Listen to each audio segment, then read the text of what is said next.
बिस्मिल्लाहिर्रहमानिर्रहीम। आप देख रहे हैं crime watch with Aamir Mirza. दोस्तों, लाहौर शहर में एक टिकटॉकर लड़की का कत्ल हुआ। उसके खामन ने उसको गला दबाकर कत्ल कर दिया। किस तरह से उस लड़की ने लाइव टिकटॉक के ज़रिए फहाशी और उरयानियत का सहारा लेते हुए पैसा कमाने की कोशिश की, जो उसके खामन को नागवार गुजरा और उसने अपनी बीवी का गला दबाकर कत्ल कर दिया। उसके खामन ने मुल्क से बाहर फरार होने की कितनी कोशिश की लेकिन कामयाब ना हो सका। किस तरह से गिरफ़्तार हुआ, ये सारे मामला आपके साथ शेयर करूंगा। इसके साथ एक दो इशू और हैं, उसमें हाजी नवाज़ उर्फ गुड्डू जलियाना वाला, उसके बेटे का कत्ल और जो दीगर लोग ज़ख्मी हुए उस केस के हवाले से उसकी अपडेट क्या है, क्या कुछ हो रहा है, और एक तालबा जो कि जेल रोड के एक मशहूर मारूफ कॉलेज की पहली मंजिल से पुरस्कार तौर पर गिर कर जाँ बहक हो गई, उस हवाले से आपके साथ मामला चीज़ें जो हैं वो शेयर करूँगा। सबसे पहले आपसे बात करता हूँ कि वो जो टिकटॉकर लड़की एक कत्ल हुई अपने खामन के हाथों।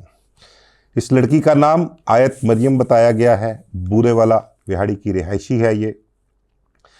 इसके बारे में बताया गया है कि ये शादीशुदा लड़की थी। इसका एक 5 साल का बेटा था और ये इसकी दोस्ती जो है वो टाउनशिप लाहौर के एक नौजवान टिकटॉकर से सोशल मीडिया पर हुई थी।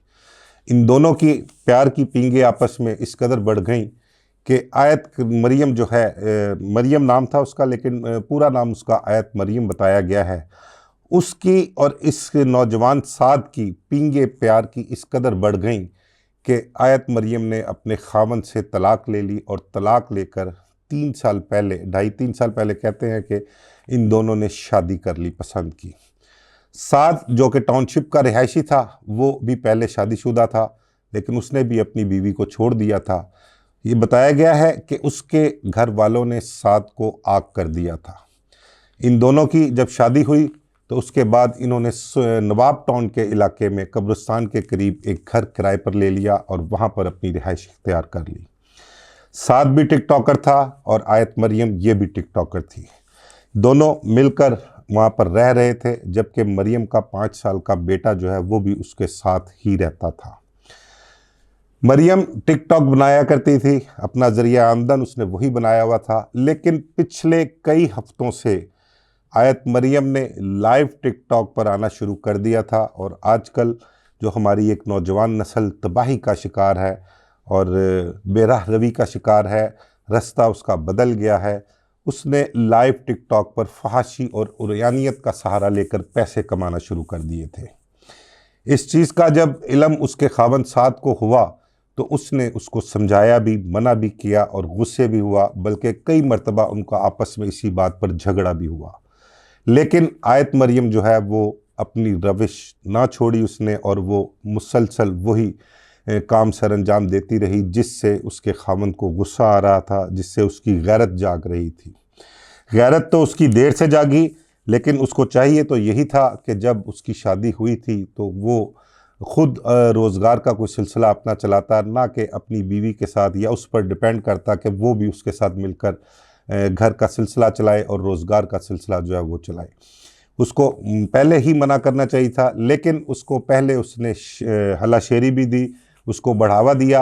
वो टिकटॉक पर अपने टिकटॉक बनाकर अपलोड करती रही, लेकिन जब उसने उरयानी और फहाशी और उरयानियत का सहारा लिया और उससे पैसे कमाने शुरू किए, क्योंकि उसको आयत मरियम को ये लगता था कि शायद मेरे इस इक़दाम से मैं पैसे ज़्यादा कमा लूँगी और अपने बच्चे और या फैमिली की जो लाइफ है वो अच्छे तरीके से हमारी गुजर सकती है।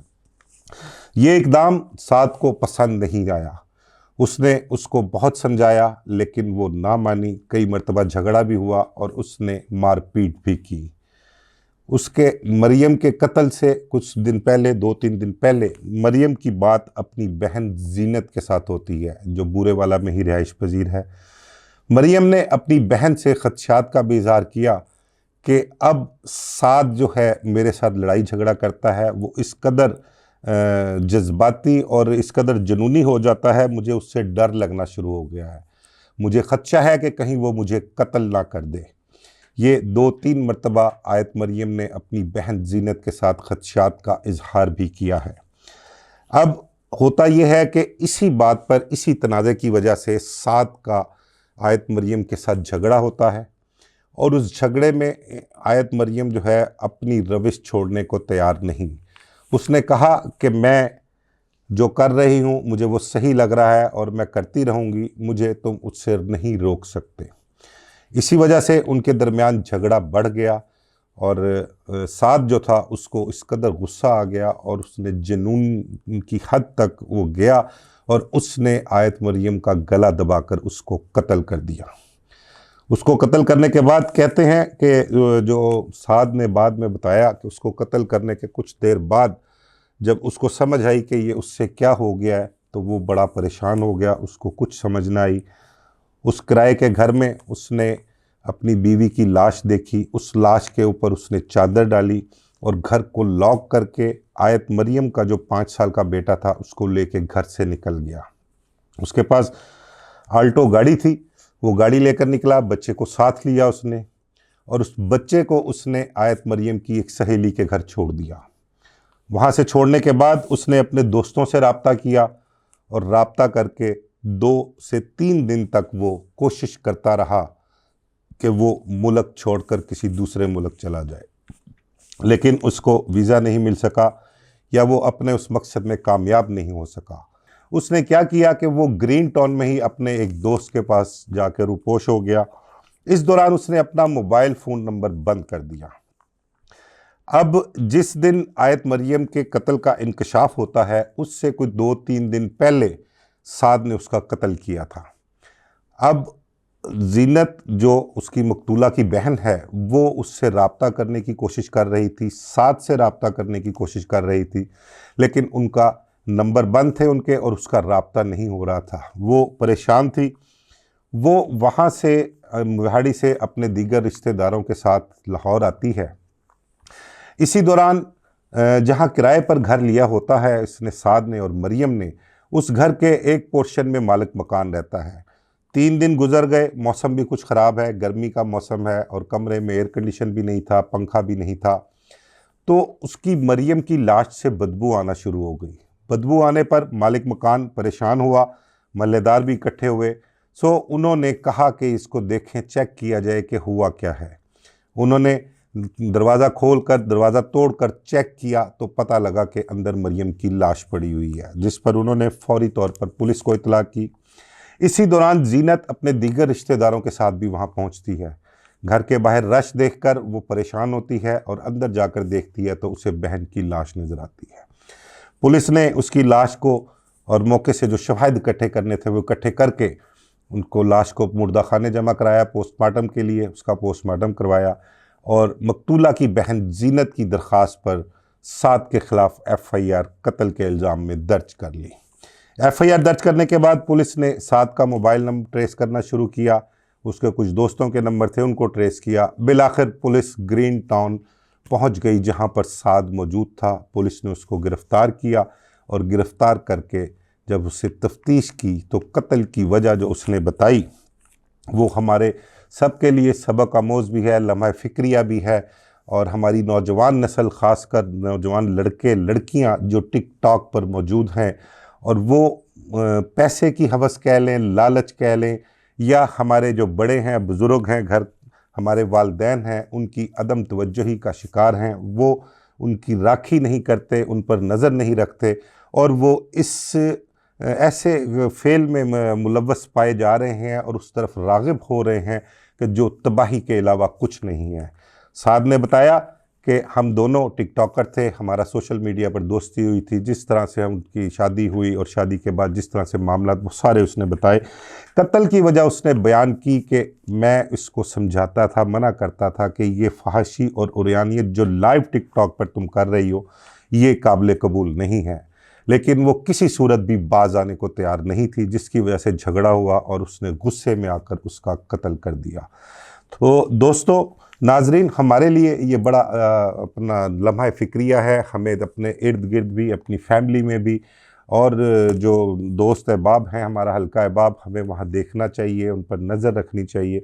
हमें अपनी नौजवान नस्ल को इस बारे में अपना कह लें कि समझाना भी चाहिए, उन्हें इस वाले से हमें तरबियत भी देनी चाहिए और उनके साथ बैठ के ऐसे मामला डिस्कस करने चाहिए कि जो हमारे वालिदैन, हमारे बड़े बुज़ुर्ग और ख़ानदान की बेइज्जती का बायस बने, हमारी इज़्ज़त जो है वो उछलती है, बाहर चौकों में उछलती है इस तरह से इज़्ज़त। तो हमें इसको रोकने के लिए कोई ना कोई सद्देबाब अपने तौर पर तो करना पड़ेगा, लेकिन रियासती सतह पर भी इस चीज़ की रोकथाम के लिए हमें कोई ना कोई मैकेनिज़्म बनाना पड़ेगा। हमें इसके लिए कुछ ना कुछ इक़दामात करने पड़ेंगे। तो नाज़रीन, ये था आयत मरियम का कत्ल केस जो आपके साथ मैंने शेयर किया। किस तरह से वो कत्ल हुई, क्या वजूहात थी, और उसके बाद उसके ख़ावंद ने किस तरह से मुल्क से फ़रार होने की कोशिश भी की, लेकिन वो कामयाब ना हो सका और आज वो सलाखों के पीछे है। आयत मरियम का जो बेटा था 5 साल का, वो उसकी सहेली से लेकर उसकी बहन जीनत के सुपुर्द कर दिया गया है। देखें अब उस बच्चे का मुस्तकबिल क्या होता है। उसका जो असल वालिद है वो उसको कबूल करता है या वो उसकी बहन के पास ही परवरिश पाएगा। इसी तरह एक और वाक़या, जेल रोड का एक बड़ा मशहूर व मारूफ बड़ा एलीट क्लास का कॉलेज है, वहाँ पर 2 दिन पहले एक तालबा की पुरसरार मौत हुई है। उसको कहते हैं कि वो अपना कॉलेज की पहली मंजिल पर मौजूद थी और वहाँ से पुरसरार तौर पर नीचे गिरकर शदीद ज़ख्मी हो गई। उसके सर पर खासी चोटें आईं।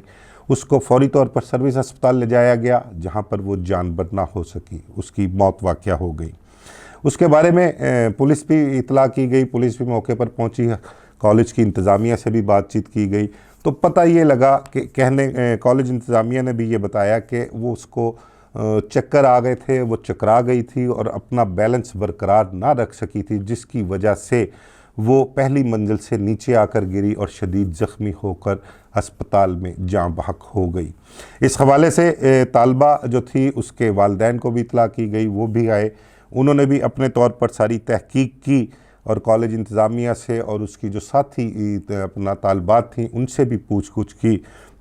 तो मामला कुछ इसी तरह से बकौल पुलिस के पाए गए कि उसकी एक मौत तो वाक़या हुई है, लेकिन कोई ऐसा एलिमेंट सामने नहीं आया जिससे कहा जा सके कि ये इसकी मौत की वजह कुछ और हो सकती है।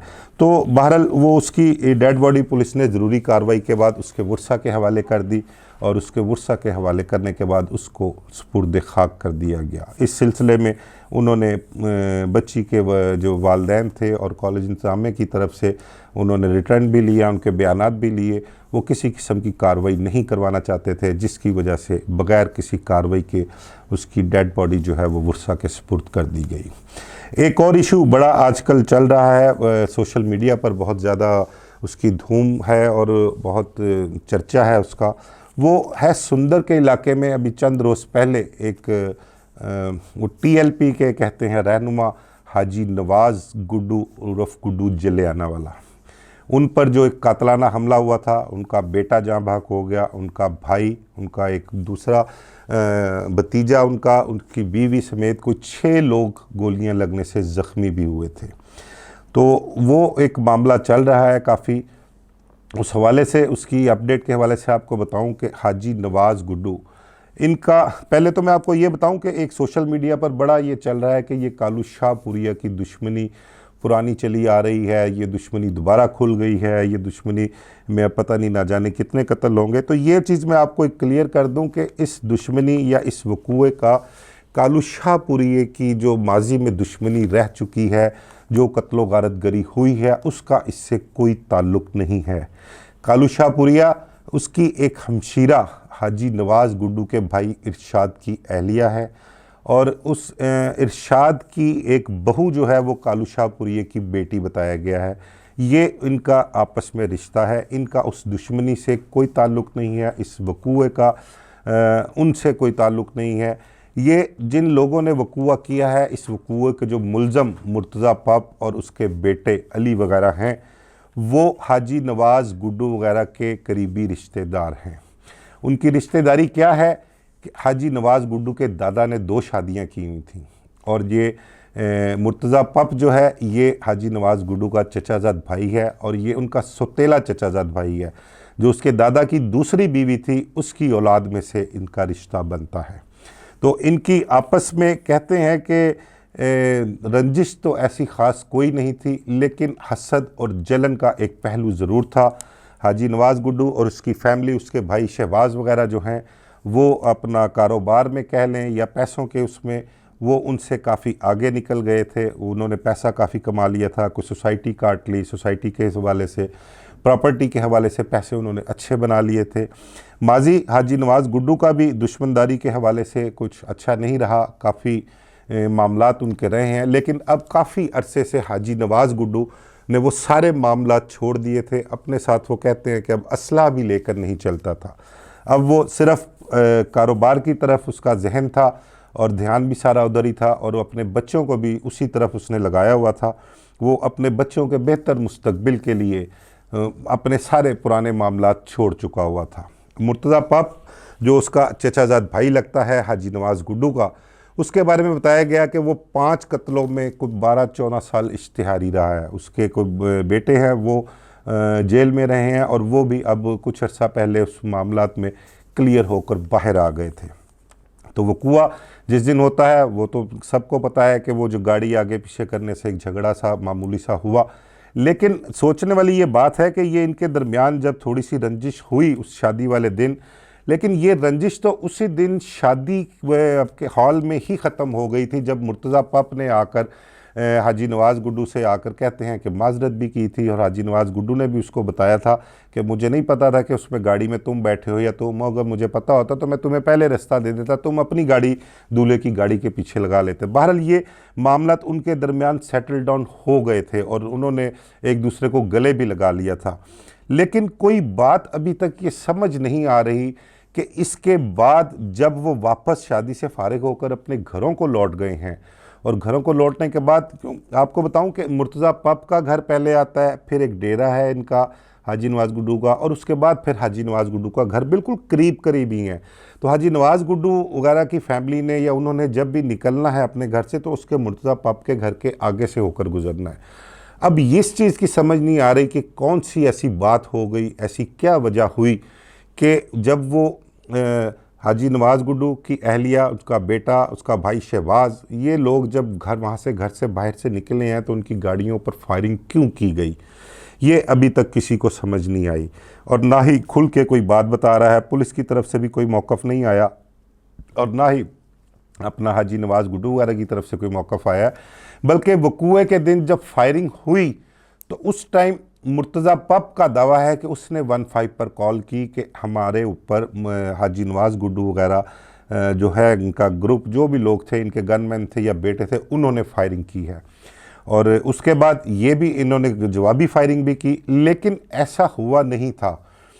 इस कॉल पे मुर्तज़ा पप की पुलिस ने फौरी एक्शन करते हुए नवाज़ गुड्डू जलियाना वाले के घर पर धावा बोल दिया, उसके लोगों को गिरफ़्तार करना शुरू कर दिया और बड़ी सख्ती से पेश आए। लेकिन कुछ ही देर बाद जब हालात का पुलिस को इल्म हुआ कि नहीं, ये तो मामला कुछ और है, हाजी नवाज़ गुड्डू का बेटा ज़ख्मी, उसकी बीवी ज़ख्मी, उसका भाई ज़ख्मी और दीगर को 6 लोग ज़ख्मी हो गए हैं टोटल, तो फिर पुलिस ने नरमी बरती, हाजी नवाज़ गुड्डू के लोगों को छोड़ा और उन्होंने मुर्तज़ा पप के बेटे को और जो दीगर लोग वहाँ पर मौजूद थे 2-3, उनको फौरी तौर पर गिरफ़्तार किया। ज़ख्मियों को हस्पताल पहुँचाया गया था। फिर हस्पताल से इत्तला आती है कि हाजी नवाज़ गुड्डू का बेटा जो है वो जाँ बहक हो गया है। उसके बाद उन्होंने कत्ल की FIR दर्ज की और मुलज़मों को गिरफ़्तार किया। मुर्तज़ा पप के बारे में बताया गया है कि वो पेश हो गया, वो मौके से गिरफ़्तार नहीं हुआ था लेकिन वो पेश हो गया है। उसका मौक़िफ़ ये है कि उसका इस कत्ल से कोई ताल्लुक़ नहीं है, ना उसने फायरिंग की, वजूहात कुछ और थी, फायरिंग दूसरी तरफ से पहले हुई। इस किस्म के मामलात अभी तक चल रहे हैं। लेकिन हाजी नवाज़ गुड्डू और उसकी फैमिली का कहना है कि इस सारे सीन के बाद अब तक जो कुछ भी हुआ है, उन्हें अब इस कत्ल केस की पैरवी करने के लिए या पैरवी से रोकने के लिए उन्हें मोबाइल फ़ोन्स पर संगीन नताइज की धमकियां मिल रही हैं। धमकियां देने वाले लोग कुछ लोकल नंबर कहते हैं और कुछ कहते हैं बाहर के नंबर्स भी हैं। तो वो शदीद परेशानी और खौफ का भी शिकार हैं। उनको ये है कि कहीं हम इंसाफ लेते लेते कोई मज़ीद नुकसान ना करवा दें। इसके बरक्स हाजी नवाज़ गुड्डू के जो ग्रुप के लोग हैं, उसके ख़ानदान के जो दीगर लोग हैं, उनका ये भी कहना है कि हमें अगर पुलिस की तरफ से सही तरीके से इंसाफ ना मिल सका मेरे बेटे के कातलों को सज़ा ना हुई, उनके ख़िलाफ़ चलान मुरतब सही ना किया गया, तो हम अपना बदला ख़ुद लेने की भी अहलियत रखते हैं। हमारे अंदर इतनी ताकत है, हम ये सब कर सकते हैं। तो ये एक बड़ी ख़तरनाक सूरत हाल है। ये एक दुश्मनी जो नए सिरे से लाहौर शहर में एक नया बाब खुलने वाला है, इसको रोकने के लिए हमारी इंतज़ामिया को और पुलिस को चाहिए कि वो जो मुलज़िम हैं उनको कैफ़र किरदार तक पहुँचाए, और जो बेगुनाह हैं उनके ख़िलाफ़ किसी किस्म की कार्रवाई ना की जाए, और जो गुनहगार हैं उन्हें फ़िक्स किया जाए। इसके हवाले से एक अहम बात आज ही अपना बल्कि जो मकतूल है हाजी नवाज़ का बेटा, हाजी नवाज़ की अहलिया ने DIG से भी मुलाकात की है, उन्हें सारे हालात बताए हैं और उनसे रिक्वेस्ट की है, अपील की है कि हमें इंसाफ चाहिए, हम किसी के साथ ज़्यादती नहीं करना चाहते, हमारे साथ जो जुल्म ज़्यादती हुई है उसके मुलज़मों को सज़ा मिलनी चाहिए। और DIG ने भी कहते हैं कि उन्हें यकीन दिलाया कि उनके साथ बिल्कुल इंसाफ होगा और किसी मुलज़म को नहीं छोड़ा जाएगा। इस हवाले से एक बंकर ग्रुप बताया जा रहा है पठान ग्रुप शूटर्स का, कि वो मुर्तज़ा पप और उसके बेटों के हवाले से कि उन्होंने एक बड़ा ग्रुप बना रखा है, वो एक व्हाट्सएप ग्रुप है, उस व्हाट्सएप ग्रुप में वो मैसेज करते हैं, तो उस ग्रुप में जितने भी लोग होते हैं उसमें से जितने अवेलेबल हों, वो कहीं भी कोई लड़ाई झगड़ा, कोई कब्ज़ा मार कुटाई का इशू हो तो वो असलहा लेकर वहाँ पर पहुँच जाते हैं। और इस ग्रुप में शामिल बहुत से अफराद के बारे में यह भी इल्ज़ाम लगाया गया है कि ये सारे जुराइम पेशा लोग हैं, इसमें वारदातें भी करते हैं, कब्ज़ा ग्रुप भी हैं, लोगों को गोलियां भी मारते हैं। इस किस्म के इल्ज़ामात उस ग्रुप में शामिल नौजवान लड़के हैं उनके ख़िलाफ़ लगाए जा रहे हैं। इस हवाले से भी पुलिस तफ्तीश कर रही है और पुलिस का कहना है कि वो इस हवाले से हर मुमकिन कोशिश कर रहे हैं कि जो जो क्रिमिनल जुराइम पेशा लोग हैं उनको गिरफ़्तार किया जाए और उनको कैफ़र किरदार तक पहुंचाया जाए। तो उम्मीद करते हैं कि पुलिस और इंतज़ामिया अपना ऐसा किरदार अदा करेगी इस केस के हवाले से कि लाहौर शहर में कोई नई दुश्मनी ना पनप सके, कोई ऐसा काम ना हो कि आने वाले दिनों में या मुस्तकबिल में ये दुश्मनी मज़ीद खून रेज़ी मांगे और लाहौर शहर की सड़कें खून से रंगीन हों। मुझे इजाज़त दीजिए। अल्लाह हाफ़िज़।